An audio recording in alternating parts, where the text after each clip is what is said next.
इतनी तपती धूप में जब मैं अपने घर के दरवाजे के पास पहुंचा तो दरवाजा बंद था। बार बार खटखटाने पर भी कोई नहीं आया। मुझे बहुत गुस्सा आ रहा था। कुछ ही देर बाद मेरी माँ सावित्री ने दरवाजा खोला और मैं थका हुआ, पसीने में भीगा हुआ घर के अंदर गया। मेरी माँ मुझे पानी का गिलास देने लगीं और फिर मुझसे कहने लगीं, देखो, घर का सारा काम मैंने किया है। झाड़ू लगाई, पोंछा लगाया और बर्तन भी सारे पड़े हुए थे। अब हड्डियों में इतना दम तो है नहीं कि मैं घर बार संभालूं। तुम अपनी पत्नी को जाकर देखो, आखिर वह करती ही क्या है। जब मैं अपने कमरे में गया तो मैंने देखा कि मेरी पत्नी अनुराधा सुकून से बेड पर सोई हुई थी। उसके बगल में मेरी बेटी काव्या भी सो रही थी। एक पल को मैं सोचने लगा, देखो, मैं सारा दिन ऑफिस में मेहनत करता हूँ, अपना सर खपाता हूँ और बॉस की डांट सुनता रहता हूँ। इसके बाद 2 स्टॉप बदलकर जुलाई 2024 की इस गर्मी में घर आता हूँ और अनुराधा को देखो, कितने सुकून से सो रही है। मैं गुस्से में पुकारने लगा। मेरी आवाज से वह जाग गई और साथ में सोई हुई मेरी बेटी काव्या को भी शायद अपनी माँ के पास से उठने की वजह से नींद टूट गई थी और वह रोना शुरू कर चुकी थी। अनुराधा जल्दी से उठी और काव्या का फीडर धोकर उसमें दूध डालकर उसे देने लगी। काव्या चुप हो गई। फिर अनुराधा थोड़ी देर के लिए काव्या के पास बैठी। मैं हाथ धोने के लिए बाहर चला गया। मेरी माँ बाहर ही खड़ी थीं। उन्होंने मुझसे कहा, देख लिया आज तुमने अपनी आंखों से कि तुम्हारे जाने के बाद तुम्हारी पत्नी आराम करती रहती है और घर का ज्यादातर काम तो मैं खुद करती हूँ। मैं सोचने लगा कि रात को काव्या को सुलाते हुए काफी समय हो गया था, लेकिन काव्या फिर भी नहीं सो रही थी। अनुराधा काव्या को लेकर दूसरे कमरे में चली गई थी, लेकिन इसके बावजूद काफी समय तक मुझे आवाज आती रही। काव्या बिलबिलाकर रोती रही और न जाने कितने घंटों में मैं सो नहीं पाया था। फिर न जाने कब मेरी आंख लगी और कुछ घंटे सोने की वजह से मेरा सिर दर्द से फट रहा था। पता नहीं अनुराधा कितनी देर तक नहीं सोई होगी। बहरहाल, मैं कमरे की तरफ मुड़ा तो मेरी माँ फिर मुझे पीछे से आवाज देने लगी, अपनी पत्नी को बोलो कि तुम्हें कुछ चाय पानी पूछे। जब देखो पलंग तोड़ती रहती है, काव्या का बहाना बनाकर रखा हुआ है और खुद सो जाती है। मुझे बहुत गुस्सा आ गया। मैं जब कमरे में गया तो अनुराधा फिर सोई हुई थी। मैंने गुस्से से उसे पुकारा और कहा, आखिर तुम घर में करती ही क्या हो। मेरी इस बात से वह मुझे हैरत से देखने लगी। वह रोने लगी और कहने लगी, मेरे सिर में बहुत तेज दर्द है। मैंने गुस्से से अपनी पत्नी को देखा और कमरे से बाहर चला गया। मैं अपनी माँ के कमरे में गया। आज मेरी बड़ी बहन ममता, उम्र 38 वर्ष, भी आई हुई थी। मुझे देखकर वह शोर मचाने लगी। वह कहने लगी, तुम्हें जरा भी अपनी माँ का ख्याल नहीं है? अपनी पत्नी का ही ख्याल रखते हो? मैं तो जब भी आती हूँ तुम्हारी पत्नी को आराम करते हुए ही देखती हूँ। घर में वह करती ही क्या है? मैं चुपचाप बैठ गया। थोड़ी देर बैठने के बाद मैं किचन में चला गया। जब मैं किचन में गया तो मेरी पत्नी वहां मौजूद थी। मेरी माँ को लीवर की समस्या थी, इसलिए अनुराधा उनके लिए परहेजी खाना बनाती थी। मुझे तीखा खाना पसंद था, इसलिए वह मेरे लिए अलग और माँ का परहेजी खाना अलग बनाती थी। कभी कभी वह व्यस्त हो जाती तो माँ थोड़ा बहुत अपने लिए खाना बना लेती थी। रात को फिर काव्या के पेट में बहुत दर्द था। वह बहुत ज्यादा रोने लगी। मैं जब गहरी नींद में सो रहा था तो उसके रोने की आवाज आई। मैंने गुस्से से अपनी पत्नी को देखा और उससे कहा, तुमने तो सारा दिन अपनी नींद पूरी कर ली है। मेरी नींद क्यों हराम कर रही हो? इसे लो और दूसरे कमरे में चली जाओ। वह चुपचाप उठी और दूसरे कमरे में चली गई, जबकि मैं सुकून से सो गया। अगले दिन 15 जुलाई 2024 को मैं ऑफिस चला गया। वहां सारा दिन मैं काफी तनाव में रहा। मेरी तो नींद भी पूरी नहीं हुई थी। मैंने अपने लिए 1 कप चाय मंगवाया और चाय पीने लगा। बॉस ने भी आज बहुत ज्यादा काम दे रखा था। चाय के साथ मैंने एक पेन किलर भी ली। सुबह घर से निकलते वक्त अनुराधा ने मुझे लंच भी दिया था। चाय पीने के 1 घंटे बाद मैंने लंच किया और फिर जो ऑफिस का काम बचा हुआ था उसे करने लगा।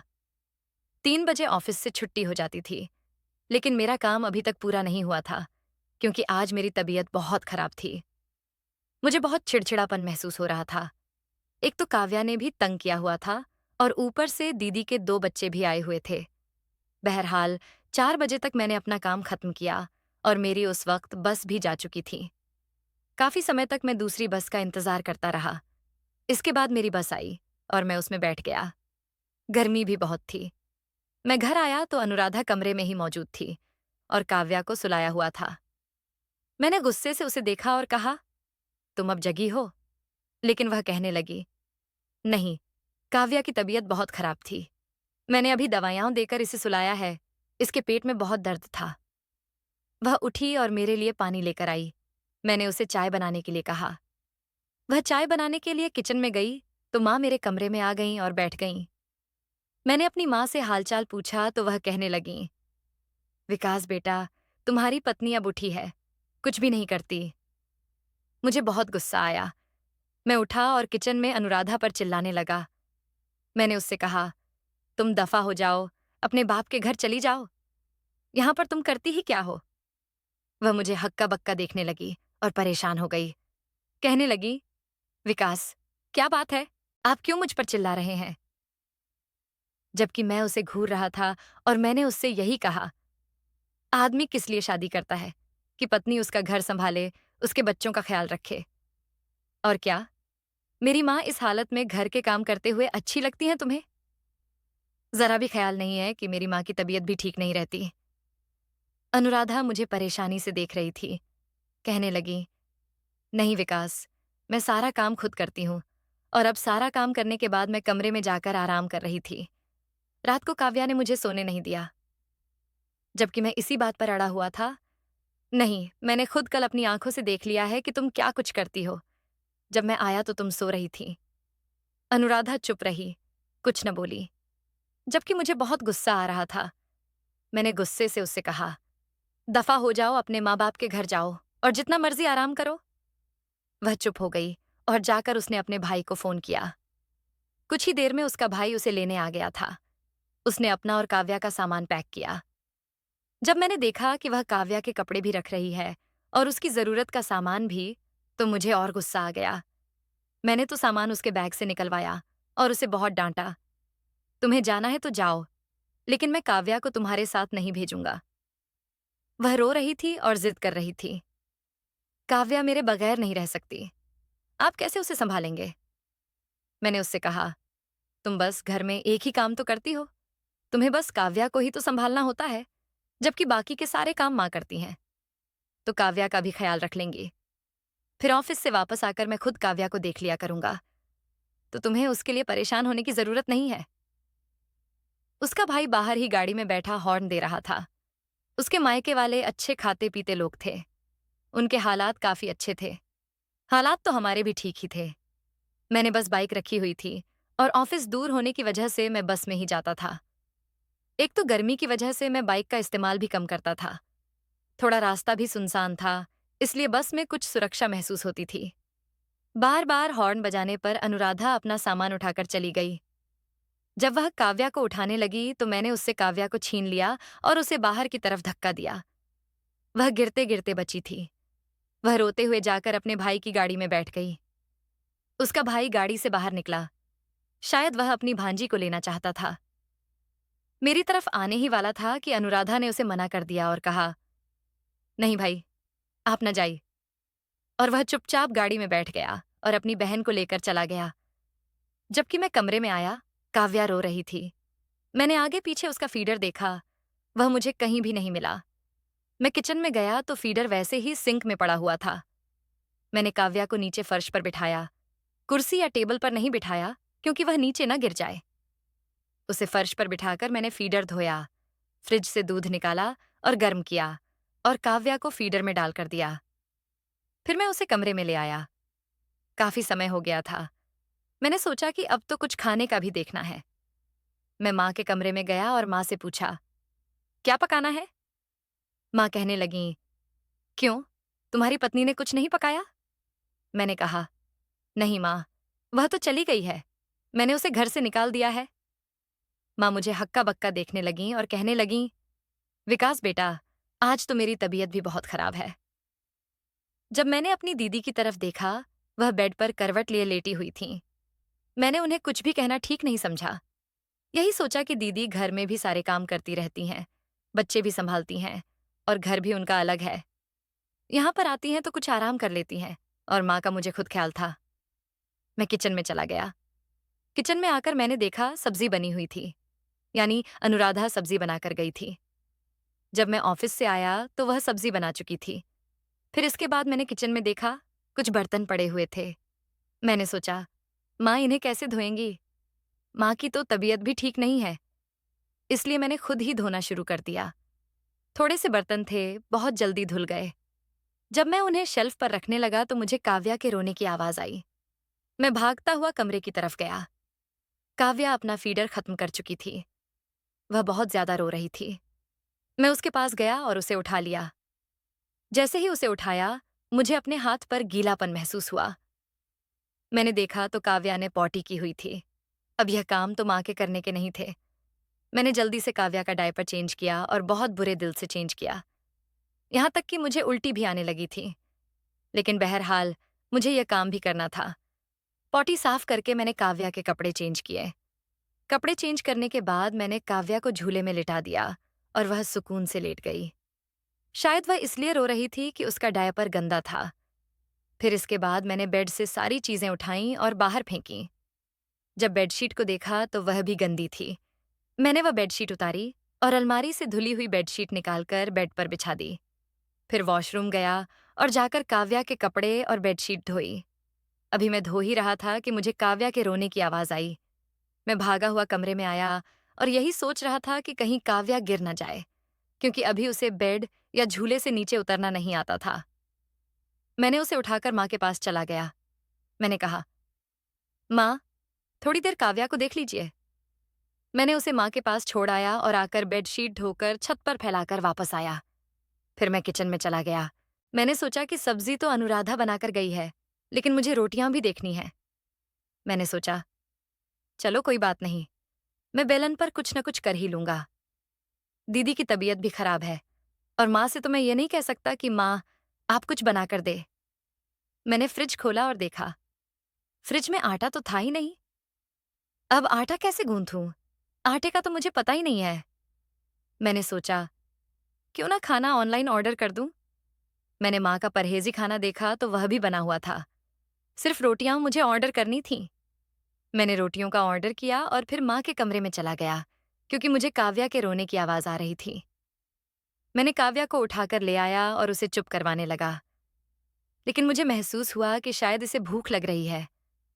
मैं किचन में गया और उसके लिए सेरेलक बनाया। पहले तो मुझे समझ नहीं आ रहा था कि सेरेलक बनाना कैसे है। फिर इसके डब्बे के ऊपर लिखा हुआ था कि इसे किस तरह से बनाना है। मैंने सेरेलक बनाया और काव्या को खिलाने लगा। उसने खाते खाते फिर कपड़े गंदे कर लिए थे। मैं उसे खिलाने के बाद उसके कपड़े चेंज करने लगा।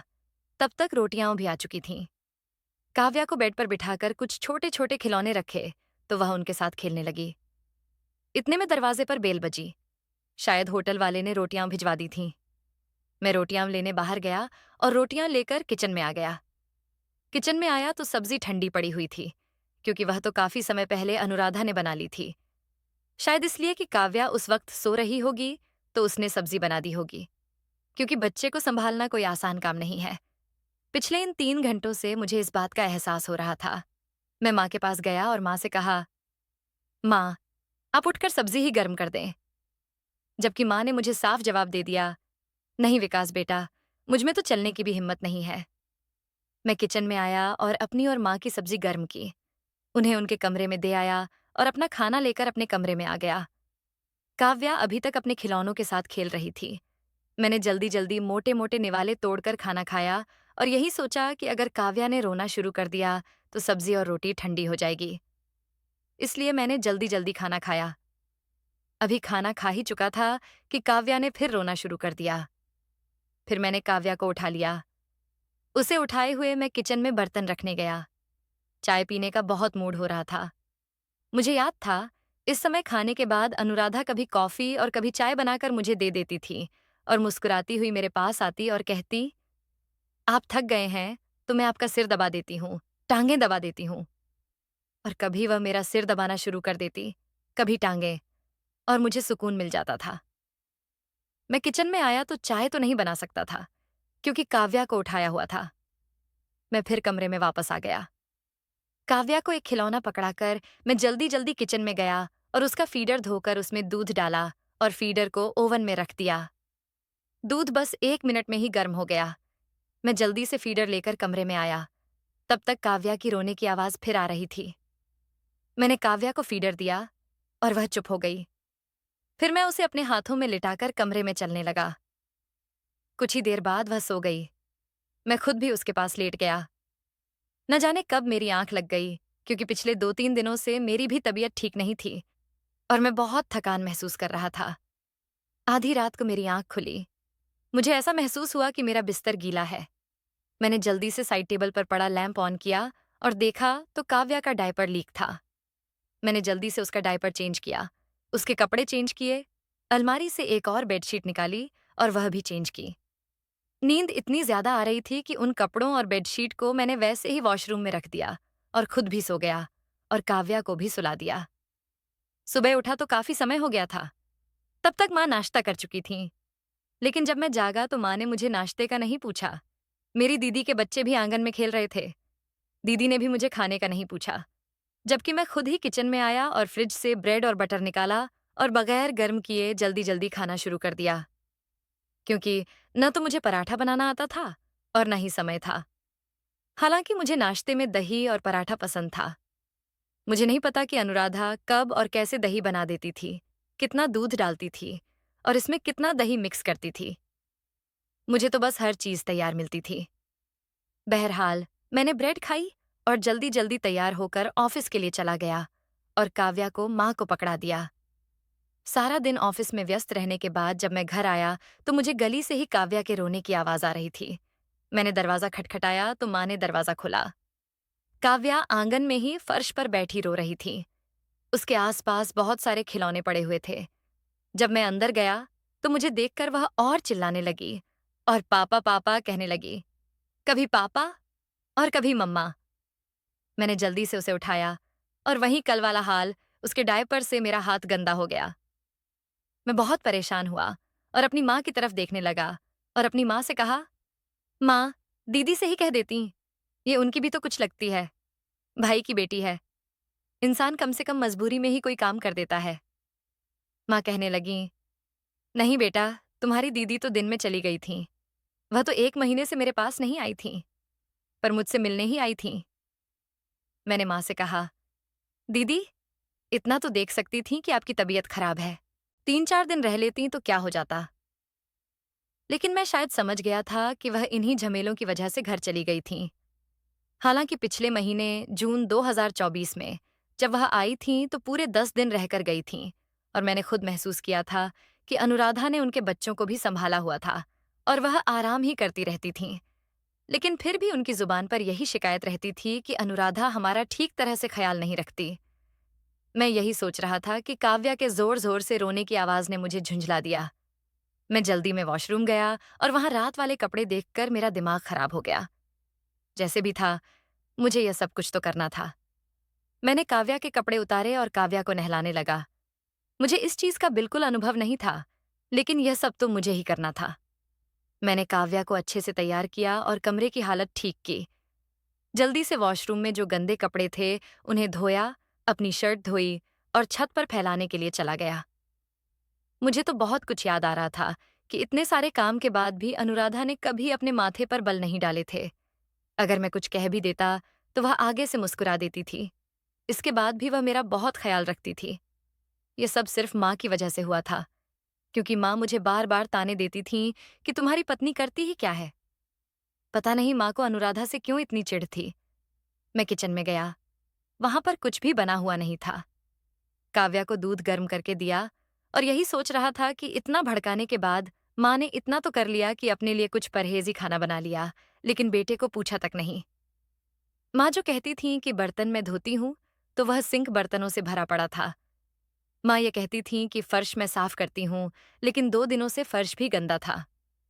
मैं किचन में गया और कुछ बर्तन धोए। किचन की कुछ चीजें समेटी और आकर काव्या को उठाया और उसे प्यार करने लगा। अपनी बेटी से कहा, चलो बेटा। जब बाहर निकला तो माँ कहने लगी, विकास बेटा, कहाँ जा रहे हो?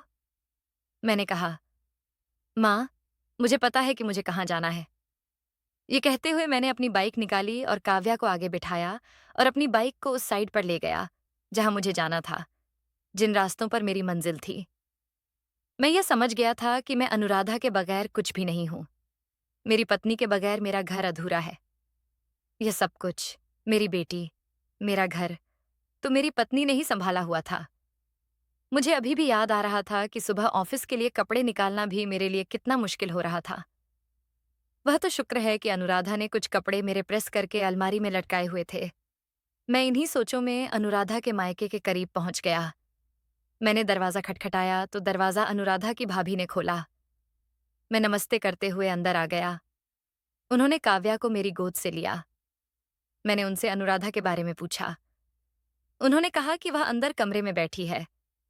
मैं जब अनुराधा के पास गया तो मैं यह देखकर हैरान रह गया कि उसकी आंखें सूजी हुई थीं। शायद वह बहुत ज्यादा रोई थी। मैंने उसे पुकारा।